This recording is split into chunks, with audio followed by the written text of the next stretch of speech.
Hi, this is Dr. Michelle Robin with Small Changes, Big Shifts, Building Rhythm and Resilience. And I believe if you'll change one thing a month, one thing for the next 12 months, you'll change your life forever. Thanks for joining me on the journey.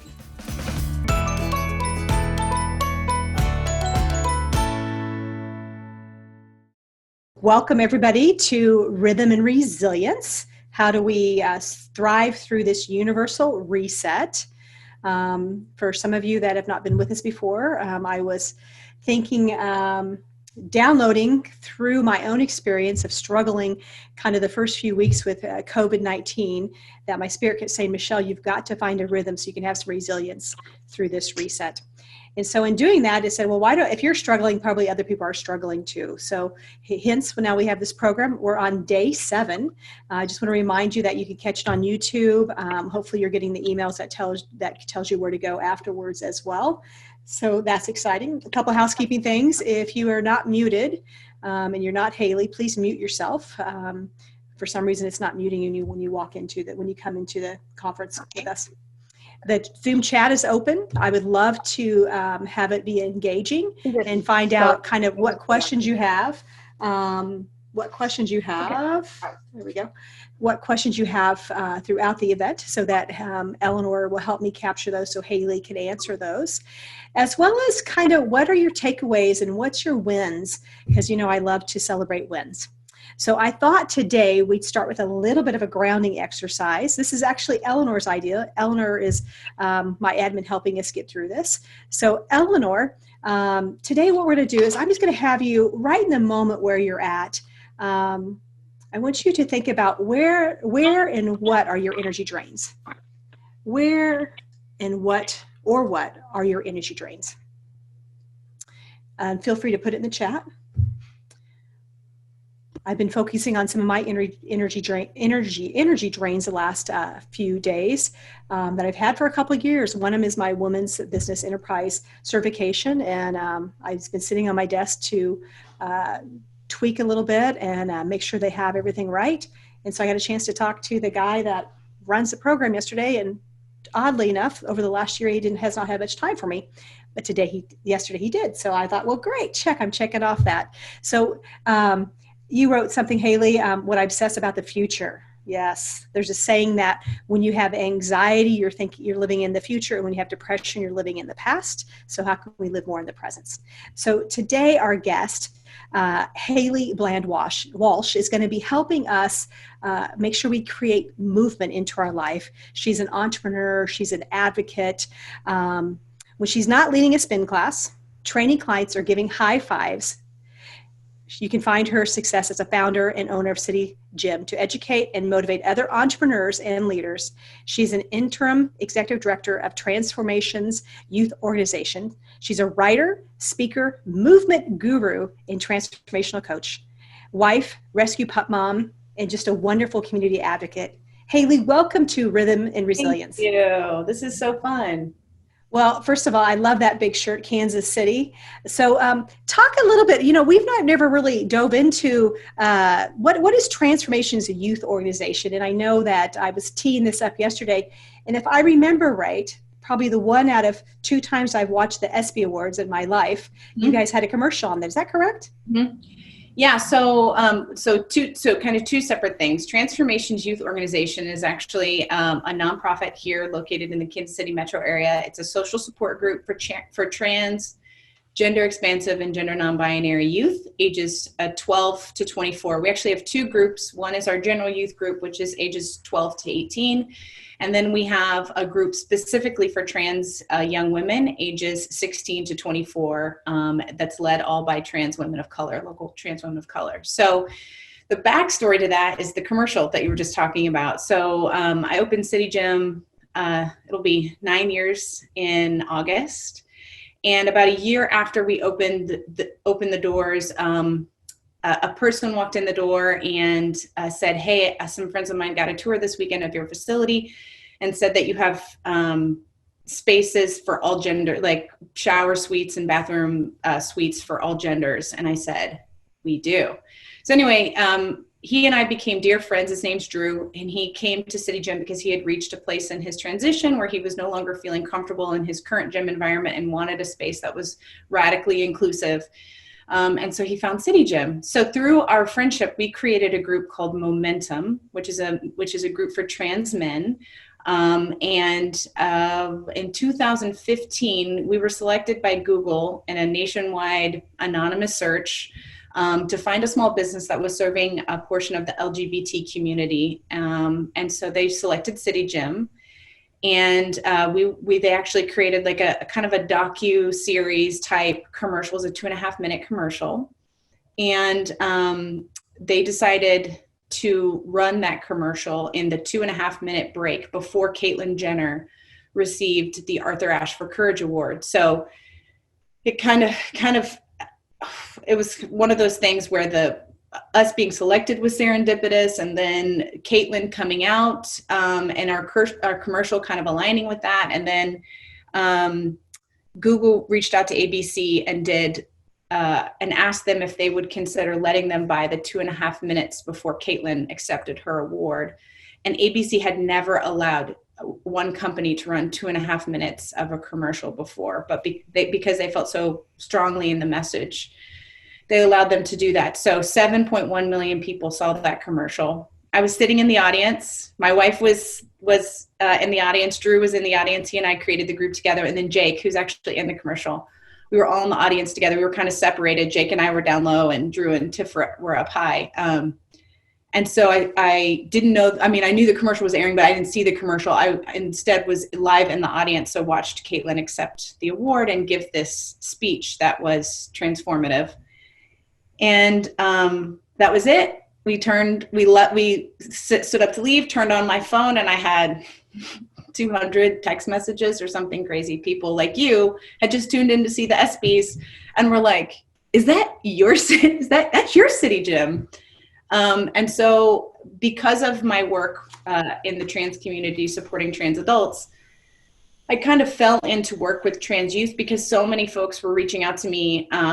Maybe their kiddo had come out, or some youth in their life had come out, and they were seeking me out because they thought I might have resources. So I just started gathering resources almost in a grassroots fashion. And fast forward to, let's see, when did we start Transformations? It had been a group, social support group, before we became an official nonprofit for a year. And then we officially became a nonprofit in late 2018. So I am their interim executive director right now as we build out the organization, but we fully intend to hire someone from the TG&C community to run the organization at some point. TG&C community. Never heard of those. Gender nonconforming. TG&C. So that's the short way of saying trans, gender expansive, gender non-binary. Well, it's a whole different time these days. So I don't want this, everything I do is really about celebrating people. And I want to tell you, I stole that term from my friend Tess Master, the Blender Girl. And how do we really celebrate people? How do we give people guidance? How do we provide connection? And most importantly, how do we provide hope? And you provided hope for not only that community, just more open doors, but you've also provided hope for so many people. Talk about City Gym and what makes you guys special. Yeah, one of the things I say in the commercial actually is that City Gym is a place for everyone. And so what a testament it is to our ability to be inclusive that a group like Momentum would find a space in transformation or inside of City Gym. And so from our beginning, inclusivity is a part of our ethos. So we're really, really intentional about creating space where folks who feel traditionally left outside of the fitness industry are welcomed in really intentionally and enthusiastically, because I feel really strongly that the wellness industry can be a very exclusive place. And those who need us most are often not the folks who are walking through the front door. And so I wanted to create an environment where people safe enough that they could even just walk through the front door, and then give them the support, education, encouragement, to give them a place, a laboratory to transform. Because before you can have any sort of epiphany or transformation, you have to feel safe, and then you have to feel inspired, and then you have to get some education. And so that's really what City Gym is. It's an opportunity for folks to change their life.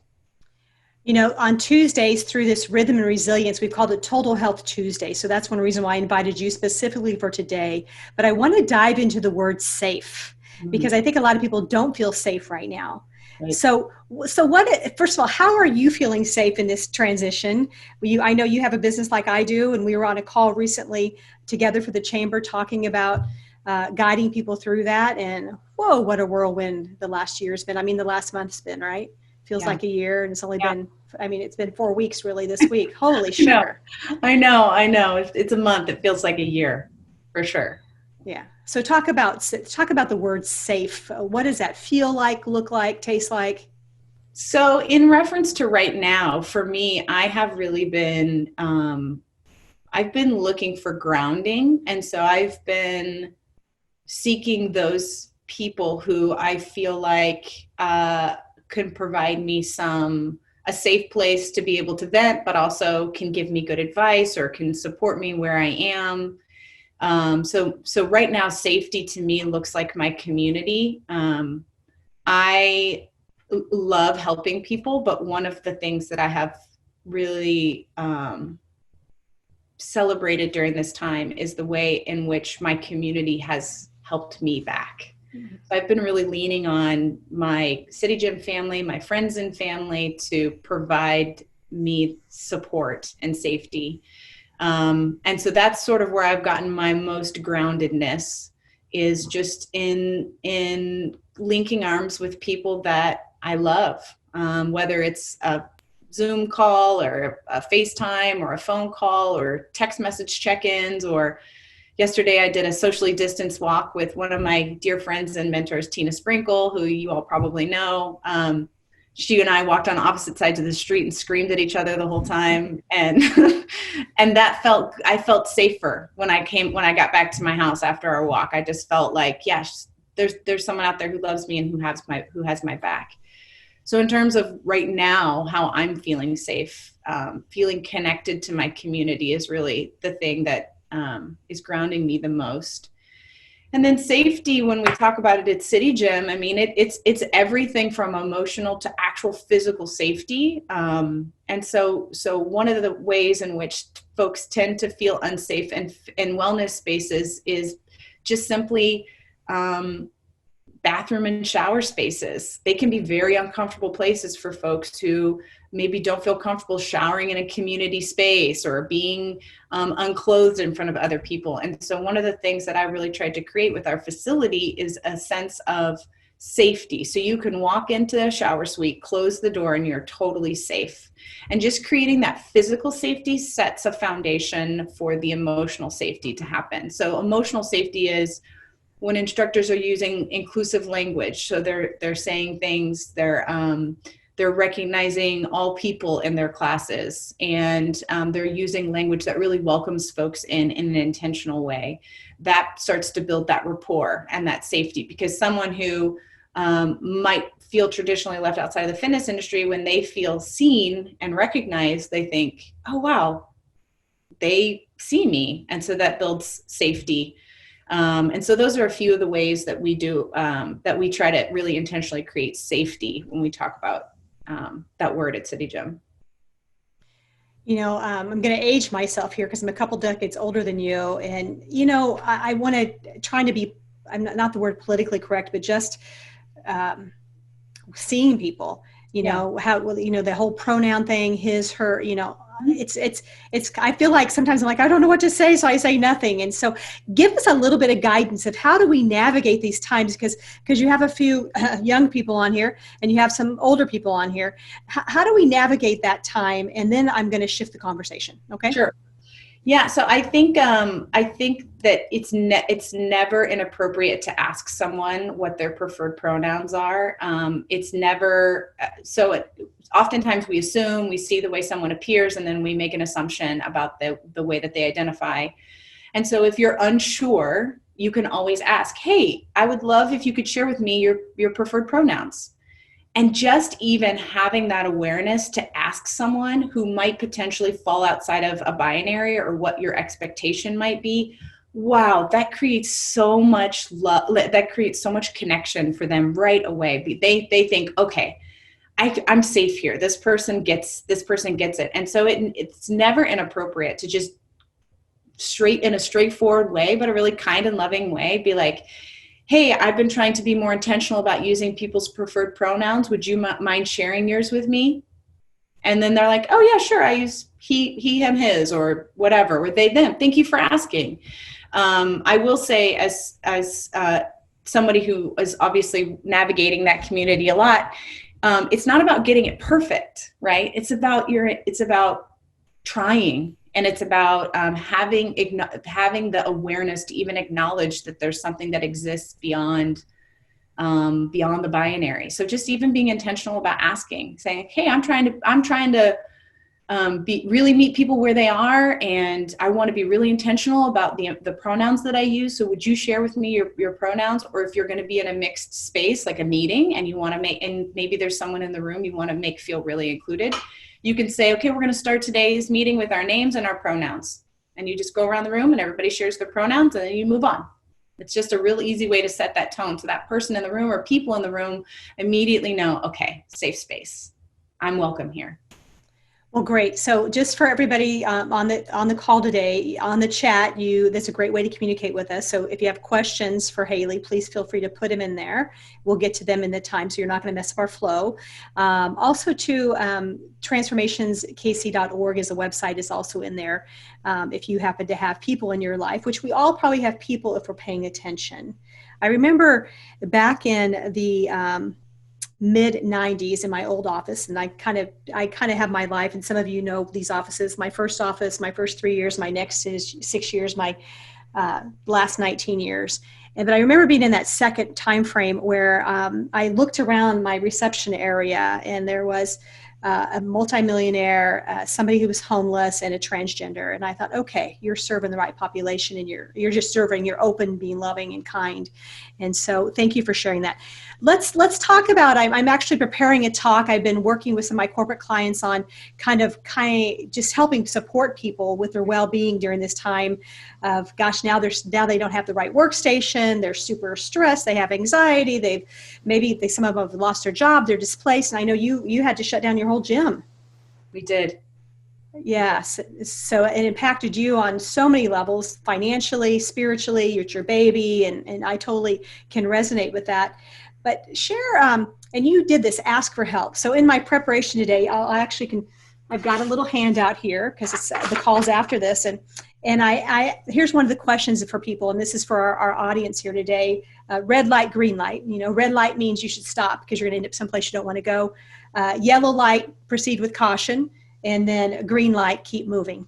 So here's the question. I do not ask for help from others. And the other one is I ask for help from others. Where are you at on that spectrum? Are you a green light? And Hailee, I think it's fair to say that probably you're a much better giver than receiver. Is that true? That's true. Generally in life, that's true. Yeah. That's true. So talk about ways that you ask for help, and how people show up for you, and then ways you give help. Two different. So one of the things I've tried to be really intentional about, so time for me is my most valuable resource I think for most of us, right? So as I am trying to live my life in a way that's most impactful, I have to manage my time around the things that I feel like I need to be doing most, right? So that means I have to have really good boundaries. I have to be able to say no. Or to be able to say, I can't do this. Can I have your help? Or I'm going to need more time. Or are you flexible about this thing because I'm trying to fit something else in? So one of the ways in which I have been asking for help is being honest about where I am emotionally. If, for example, I'm having a day that's really scheduled and I know that I've got to kind of get through my day before I can, to just get it accomplished, and someone will send me a text message. Let's say it's an advisor with transformations. and it's important to them, obviously, but it's also not, the timing of it is not ideal for me, and it can wait a little bit. So I've been really intentional about saying, hey, thanks for reaching out.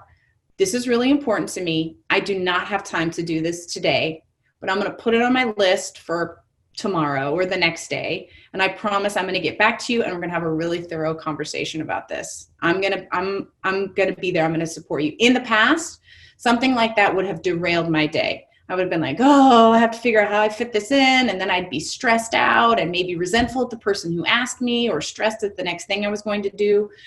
So by both acknowledging that something's really important to me, and also I don't have time to do it right now, has been a way that I've been asking for help. It's a way that it allows me to be focused on the things that I need to get done in a day, or just being intentional about my energy level, my spirit.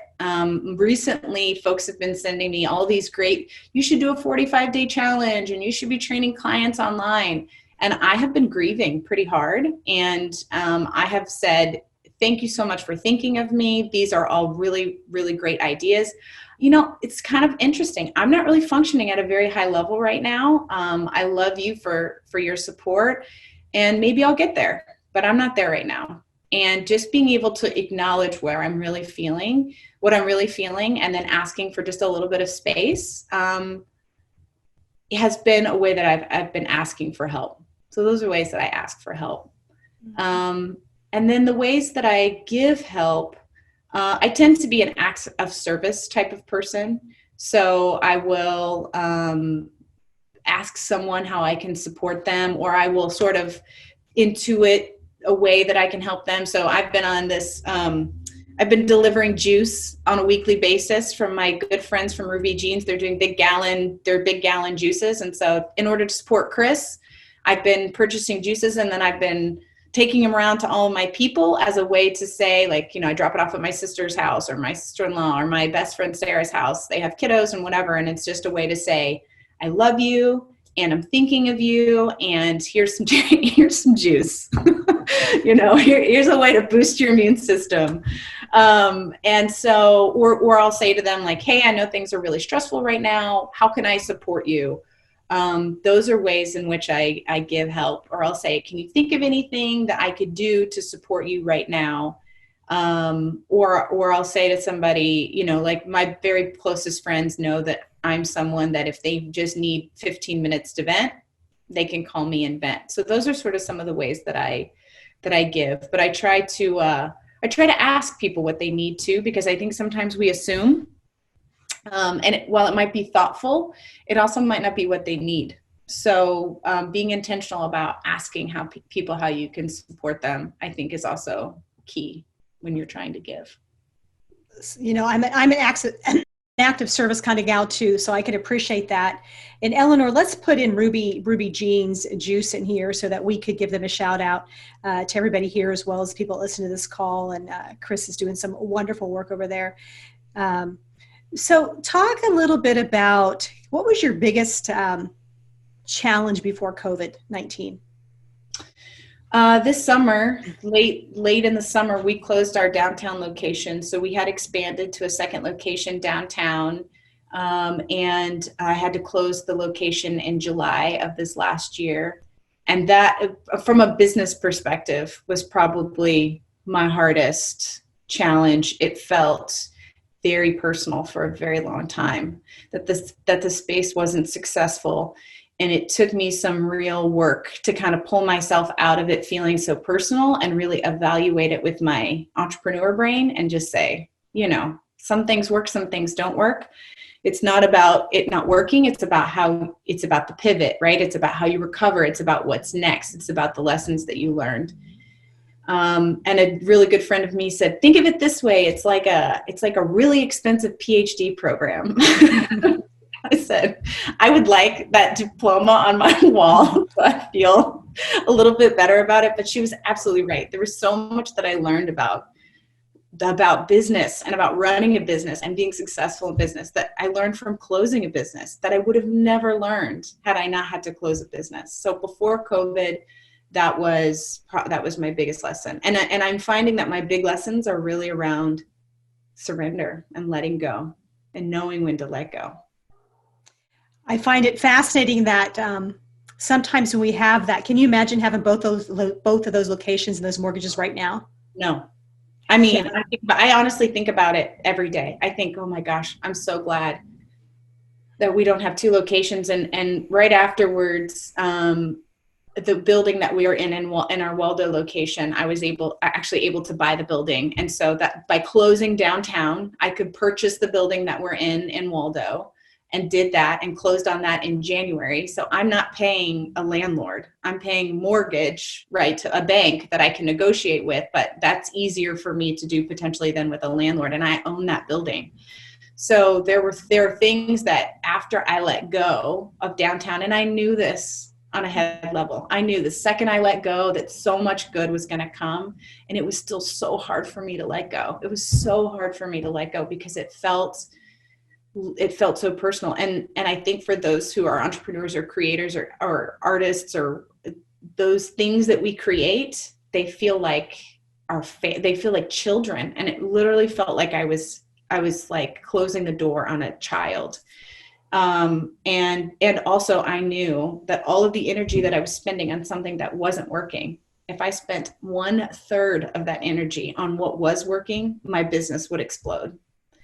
And so those sort of things have been the lessons, the silver linings, if you will. And they took some time. And even after closing downtown, I had some grief. I was immediately relieved. And then I had a little bit of lingering grief. And then I was like, okay, so what's next? What's next? How am I going to learn? And I feel that same sort of, in a bigger way, but in that same sort of kind of wave happening with what's happening with COVID also.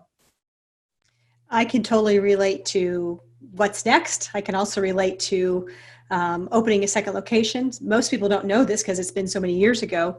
I opened a second location early 2000s within a medical facility.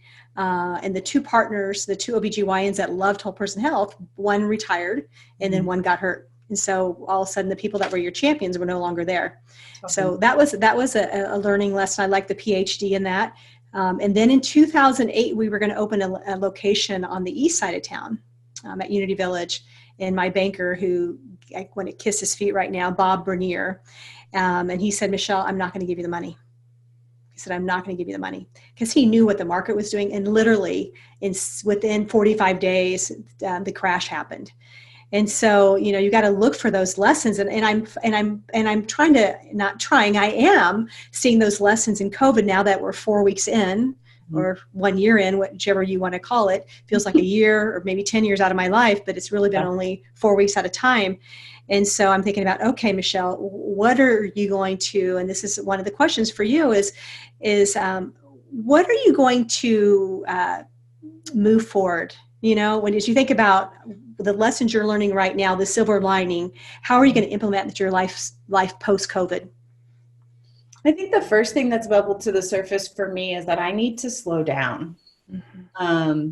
And I have been refining. I mean, I've been in this process of like letting things go and saying no and being really focused. And I do this talk all the time. It's called Balance is Bullshit. Balance is BS.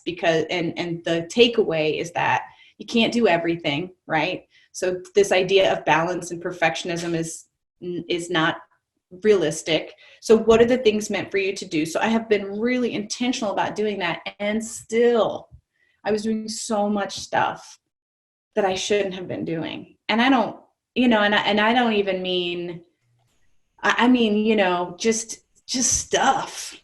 I had no time in my day to think or to be, and I'm going on these long walks and I'm feeling really creative, and I'm feeling like things in my own sort of integration are happening. But when I was never giving myself a second to just be, those things weren't really coming together. And so for me, the big thing that's come to the surface is I'm going to do less. I'm going to do less stuff. That old saying, less is more. Less is more. And like I said, I was like, I am the champion of less is more before this.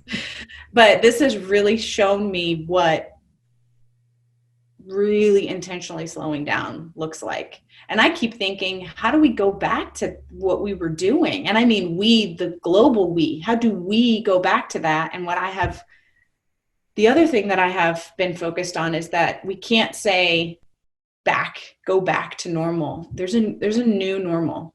We're all going to come away from this different, in good ways and maybe not good ways, some of us. And there is going to be a new normal. And so it is embracing that new normal that I think is another one of my takeaways. Well, what guidance would you give people listening to this show today about how to really dial in and be intentional about what is theirs to do? I would say prior to COVID, if I got asked to do something, is it mine to do or not mine to do? And that was the question. And so many times I think I was doing things for somebody else, and I think that's okay. But this time has really helped me reflect on what is my path, because sometimes just because you can do it doesn't mean you should do it. Absolutely. And the hard thing, especially for folks who want wins, we're like, oh yeah, I could sit on that board, or I could do that thing, or I could knock out that project, because you could do it. And so it's kind of seductive to say yes to some of those things. But one of the things the tool that I have created for myself, and also for this talk that I do, it's called the Wheel of Alignment. And so you take your values, so you select 4 core values, and you can just Google core values, and you can do it just a very high level, sort of process with yourself. What are your 4 core values? And then you drill those down into your skill sets. So what are your superpowers? So like one of my superpowers is that I'm a connector. So like one of my values is nurturing. So I will mother anything that lets me, alive or plants, humans, ideas, spaces. I nurture things. And one of my superpowers is that I'm a connector, right? And so where those two things intersect, those are my things to do. And they come up in really so they're really specific things for me to do. And that is how I've begun to center my life on what are mine to do. So that's why I'm the executive director of transformations. It seems maybe at first blush like, why is this cis woman executive director of a youth group that serves trans and gender expansive and non-binary youth? But I have a specific skill set and a specific community, and it intersects in just the right way that I am the right person to do this job right now. And so because of that, I'm able to really pour myself into that work, knowing that I am uniquely positioned to move this organization to a place where we can hire somebody else to do this job. And that is my goal, to hire someone else to do this job eventually. But those are the ways in which you do it. You figure out, like, what are your values? What are your superpowers? What were you put on the earth to do? And where those things intersect, those are your specific things to do. And that means it's not everything is for you to do. And for folks who are nurturing, or for folks who consider them empaths, or who are acts of service human beings, we tend to mistake things that we can do for things that we should do. And by doing this little worksheet for yourself, you'll start to really highlight, and then you can be really focused on, and then it allows me to say no. And sometimes the no is really hard. Sometimes it feels really personal. Sometimes it's saying no to people that I love in order to give myself more time and space to do the thing that's meant for me to do. But that is also part of the work, right? Is figuring out what to say no to, because in pursuit of your biggest yes, you have to say no. You have to say no. And so that is the way that I was already refining. And then this has become sort of life refinement on steroids. But you got to be really intentional when we come back from this. It's given us a great opportunity. So you're making me think of two things. Years ago, I read Lori Beth Jones' book about vision. And I can't think of the name of it. It's downstairs. I'm actually going to pull it out based on our conversation today. And it really helps you get really clear on your mission and your purpose. I think it's called The Path by Lori Beth Jones.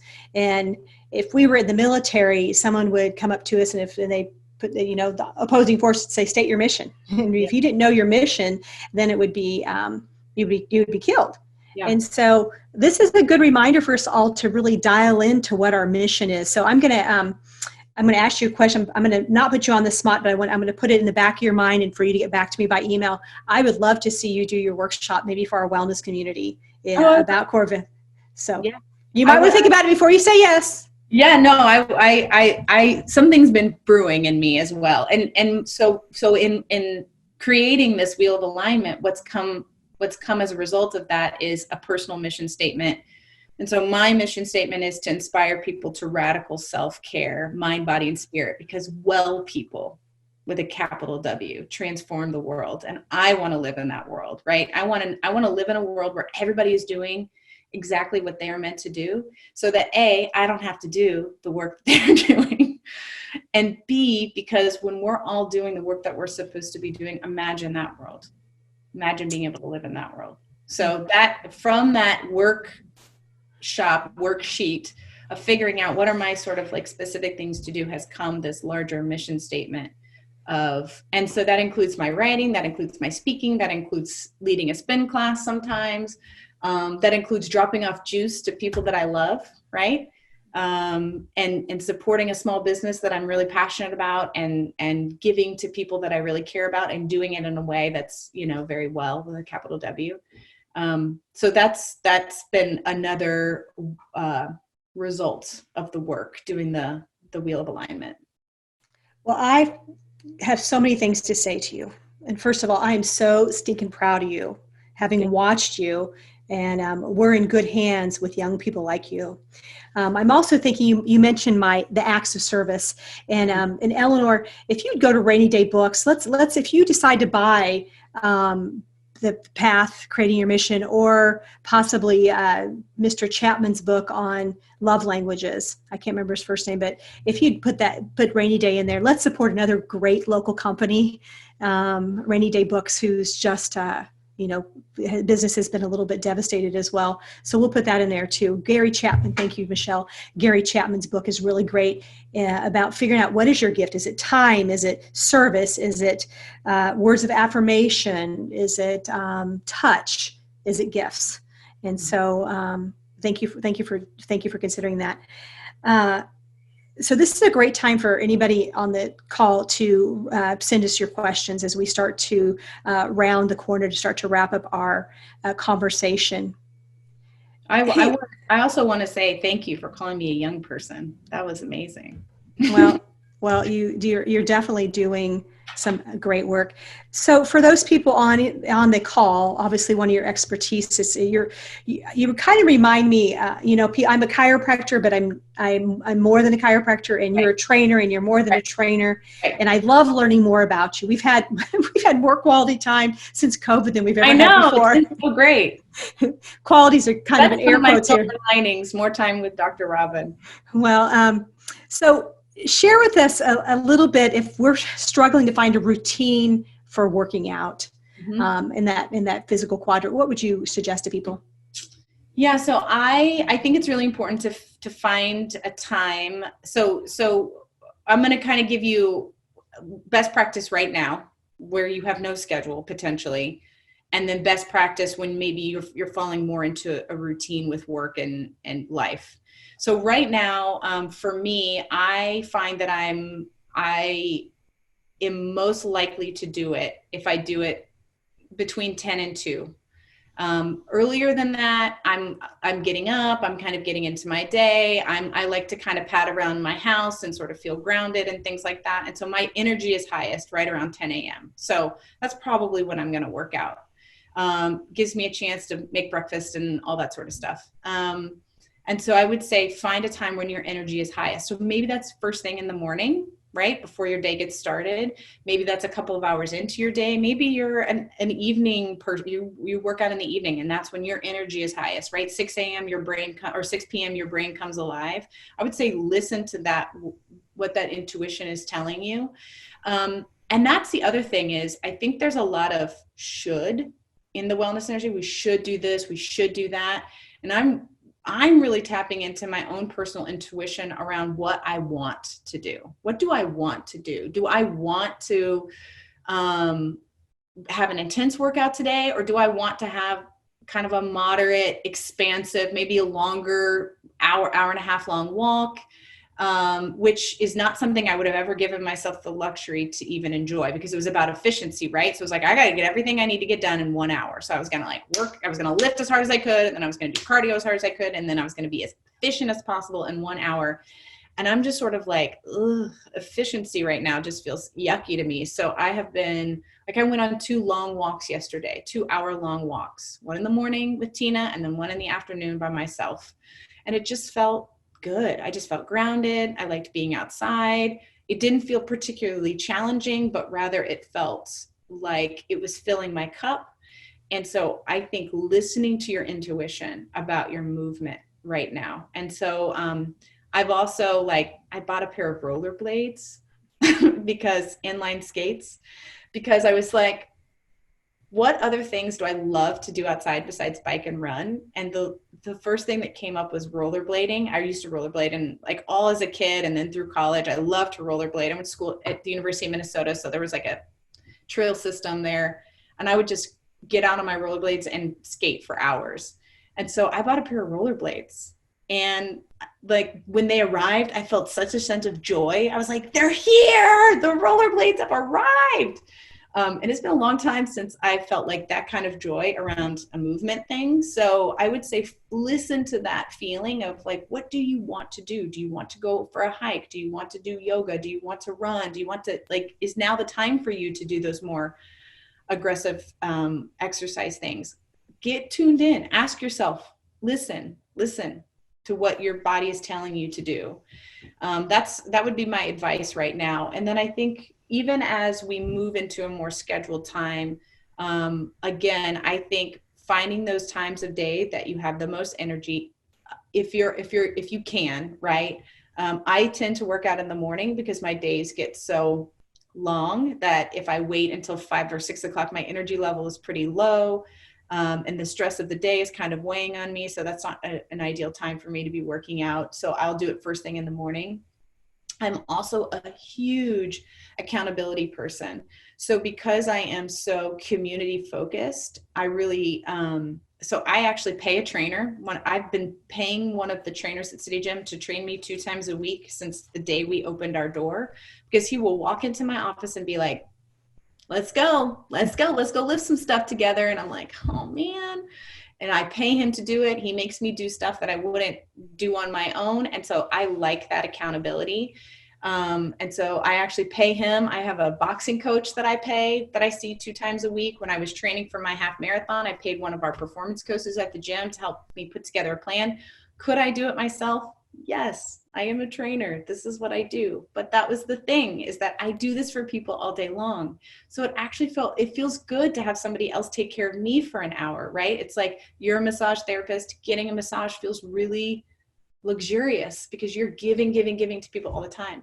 So those accountability tools or groups or classes or instructors or trainers or whatever, those frameworks for me, and I think for others, can be really powerful. So as we move back more into schedule, think about frameworks for accountability, whether it's a workout partner or a class or an instructor or a trainer. Well, I love getting adjusted, so I'm with you on that, and I'm missing massages. Right? You know what? And Michelle mentioned this. It was great how you looked at for different seasons of your life. I like to work out in the morning, but I love to go for walks mid-afternoon, which this time has afforded me to do that. Yeah. But I find that my mind gets going. Once my mind gets going, I won't take the time to actually work out like I want to. So now's a really wonderful time if you have any more questions, but also to think about the love that you want to share with Hailee at the end. So, and Eleanor, I want to tell me what you said about pivot. That's a great quote. Can you go back to that a little bit? And Rhiannon gave you some love about that.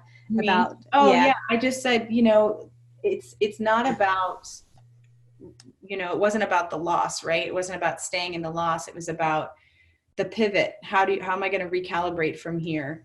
And actually my dad, who's an economics major, kept saying to me, what's your opportunity cost? What's your opportunity cost? What are you pouring into downtown, into something that'll never work, that if you gave half of that effort to something that's working? And it literally was like, it finally clicked after he said it. And I was like, yeah, I mean, if I put this much energy into what is already working, think about how successful it could be. And I think that that's true in like relationships, right? Friendships, romantic relationships. That's true at work. That's true as you're figuring out where to put your energy. It's like, if you're pouring it into a black hole, it's not moving. There's not going to be any movement forward there. So for me, it was really about the pivot. How do you recalibrate? And how does this not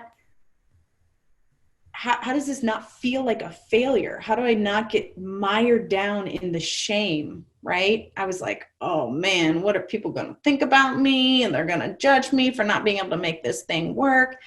And what I received when I sent an email out to our downtown members, I sent it out to all City Gym members, was an amazing amount of love and support and grace. And people were like, oh, this is all successful entrepreneurs go through this. This is no big, this just means something bigger is waiting for you. And it was just like this outpouring of grace and love and support. And I thought, man, why did I ever doubt that was going to be the way that folks were going to respond? And also it freed me up to really be mindful about what was working and how I could, with just a little bit of extra effort, kind of keep things that were already going really well, just kind of figure out how I added that. And so I reduced my overall stress by 200%, and I increased my overall productivity by 100%. And so I think sometimes we hang on to stuff thinking that we're going to, that there's going to be some external judgment or some, or we have some fear about failure or whatever. But really, so often the lesson is in the letting go. That's where the lesson is. It's not in the hanging on, because I can endure hard things, and I should not always endure them. I should sometimes just say, that's okay. I'm not going to learn this lesson this way. I used to have in my office a sign that said, in the end, it will not matter how well what you learned, how well you loved, it'll be how well you learned to let go. Something like that, paraphrase that. Hailee, how can people find more about you and connect with you? So right now I'm trying to build my Instagram channel, because when you are trying to get a book sold to a publisher, they're really focused on your social channels and your ability to sell a book. So Instagram would be a great way to stay connected to me. And I put out lots of content on my Instagram, and it runs sort of the wellness gamut, right? Just like you said, I'm a trainer, and that's how I get in front of people. But I'm speaking, I'm writing. Also, if you have, if you're looking for someone to do a training for your business or for your group, or to speak at all on, a variety of things, I'm for hire to do that sort of stuff. Also, again, just trying to increase my platform. And I'm glad you used the word for hire. For hire. I get that as a speaker, but can you come do this? I would love to do it. Mm-hmm. But I've got time, and time's the greatest resource. Even people are like, I have so much time now. I'm like, I don't have a lot of time right now, even in the middle of this pandemic. I have more time. Yes. Definitely different. So we like to close the show with a couple things, and I'm going to add a new closing to the show here today with a quote at the end, because I'm a quote nerd. But I want to kind of give you some of the love that people have been sharing, Hailee, during this time with you. And you did not say this, but someone said this, and I think that this would be true for you. People over politics during this pandemic. Mm-hmm. People over politics during this pandemic. And then, Jackie said great advice. Dorothy said being real during this pandemic. Great words. Love your honesty. It's okay to say no. I know when I don't realize how persuasive I am, but when I can ask people to do things, that's why I always say, you know what, think about it, because I want you to take the pause so people know that there's no pressure. Michelle said that's huge, giving yourself space to grieve and being intentional about how you use your time to help others. A great lesson. Once again, Dorothy, being real is the best way to get through this. Great advice. It's about the pivot. Rhiannon, love that. Of course, Dorothy said I would take the workshop. And Eleanor wants to do the worksheet. And so just so much good stuff. And Rhiannon said just making great points. The lesson in letting go from Michelle and Melissa, just saying thank you to you and great information. Hailee, I want to tell you how you inspire me. And it's emotional because I have been watching you. And what this gives me time to do by doing this Rhythm and Resilience series is being able to say thank you to my friends, for people that maybe I don't get to see a lot. But I love your positivity. I love your courage on how you're out speaking, being a voice for those that have trouble speaking for themselves, that other people maybe wouldn't listen to, but because it's you they're listening to. I'm listening more because of you. I also appreciate how you champion other businesses, how you're helping Chris out and the other people you're helping out. And I appreciate how real you are. And so thank you for taking time to be on the Rhythm and Resilience series today. I'm forever grateful. Thank you. Well, I appreciate the opportunity, and this is so fun, and what a great group. And my right now, like I said, my sort of like litmus test of is this for me to do, is do I get as much back as I feel like I've given, and I've gotten more back today. So thank you for that. Well, we've all gotten something out of you today, and so we've got a couple quotables, but we got a quotable from yesterday with our guest Terry Grieg, and she has a foundation called Powered by Hope. And we're posting these on social as well, but just as a reminder, and you're doing this, Hailee. I love when I get chills right now. I love it when the person speaking today really is just a follow-up from the person yesterday, and an affirmation. So her acronym for HOPE is helping other people every day. Mm. And I'm going to add in every way, which is what you're doing. All right, everybody, we're back on tomorrow for Wisdom Wednesdays with my minister, my personal minister, Reverend Patricia Bass. She'll be sharing with us some of her wisdom. She's a delightful human being. So I will see you here tomorrow. And if you feel called, no pressure. If you feel called, please share this message with your friends. All right, and like Hailee on Instagram. All right, big hands to Hailee. This is our way to applauding you. I sure appreciate you listening to Small Changes, Big Shifts. If you go to the website, smallchangesbigshifts.com, we'll have the show notes ready for you there. If this episode inspired you to make a small change that will lead to a big shift, please share with a friend.